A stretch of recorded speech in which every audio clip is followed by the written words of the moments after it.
motorsports and a huge inspiration to many female drivers. Who did you look up to as a teenager when you wanted to race? Who was it that inspired you? Don Garlitz was who, first time that was the first fuel car I ever saw. And to actually, he let me sit in his car. I was young lady then, and I hadn't driven anything even close to, dragster, wire wheel as we described them back in the 60s. But, that's when I was captured 100%. I was all for it. I didn't want to, there was nothing else I wanted to do more. Fun fact, a lot of the female drivers that I've interviewed have mentioned your name for this question. Well, that gets them exposure. They kind of latch onto my train and whatever, but I'm not going to say that I was responsible for their achievements, and that's not really it. I never tell an aspiring driver or someone coming up through the ranks how to do it, what they should do best. I think everybody has their own style, and I think that's the way you ought to go if you're serious about being there a long time. How did you stay so focused on being successful at a time when you were breaking down the barriers? Well, I wasn't thinking in those terms then. I was just, going day by day, race by race. I never had any idea that I would be doing it at this age, that I would be making it a lifelong occupation. It's still, you still have to make it pay in order to be able to afford to do it. So, the cost of it is the real gremlin in the sport. The cost of what we do is it's pretty high. What has it meant to you on a personal level when women of all ages come up to you and give you their gratitude for what you've not only done for them, but for women in general?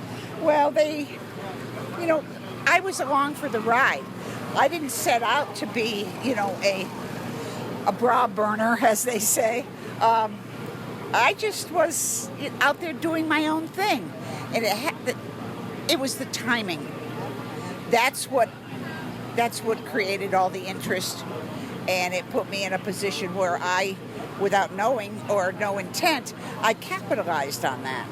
And I was just more interested in getting a chance to drive the car than getting a chance to prove something. I wasn't out to prove anything. I just wanted to drive the car, do what I wanted to do the most, and do it in peace without a lot of backlash, which it's a good way of putting it, which was, a big part of survival in those days. Do you still get excited to see women excel in racing and continue to push open doors you helped unlock? For instance, how do you feel seeing Brittany Force become the fastest woman in racing, or even someone like Hailie Deegan become the first woman to win a NASCAR race in over 30 years? Yeah, but it's one thing to set a mark, and that's all great. But what I look at is longevity. How many times have you done it?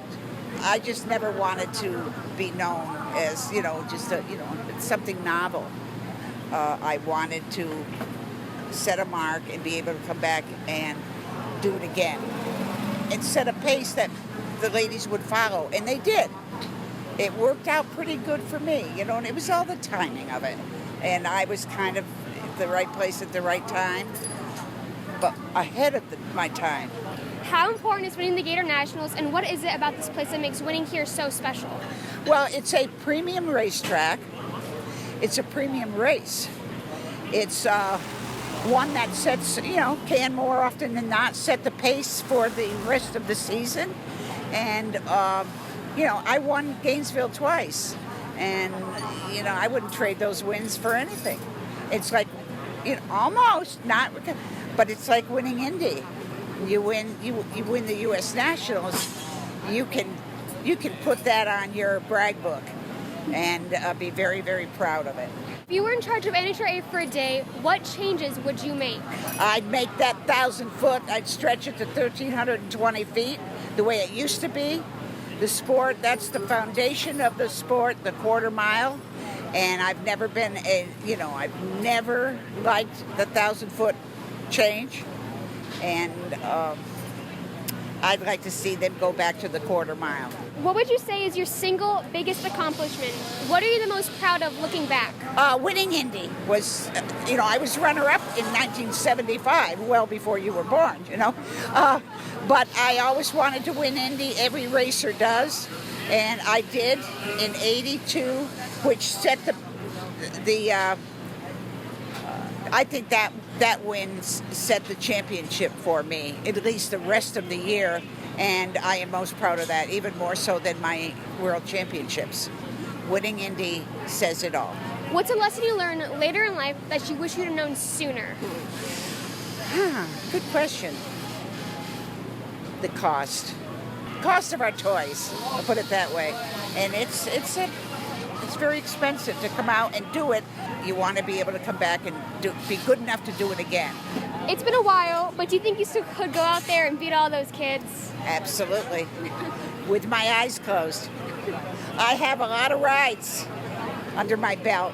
I was in those cars 33 years. A lot of rides. And, I'm proud of that. I dodged a lot of bullets. I'm still standing here, so the cost of it really drove me out. And it's not good. It escalates more and more every year. And it gets too corporate. And I liked it when we were... Well, when they duked it out at the end of the racetrack, that's what, now if you do that, if you get in anybody's face, there's a big fine. So, I'm not saying roll in the dirt, but I liked it when they could, a driver could voice their opinion without having to go see the principal. Well, that's it for Gatornationals. I hope you guys had a fun time watching, because I know I had a fun time here. We got to interview some pretty amazing drivers who are all nice, super amazing. So that's it for the video. So make sure you smash the subscribe button, like, and share, and we'll see you guys in the next one.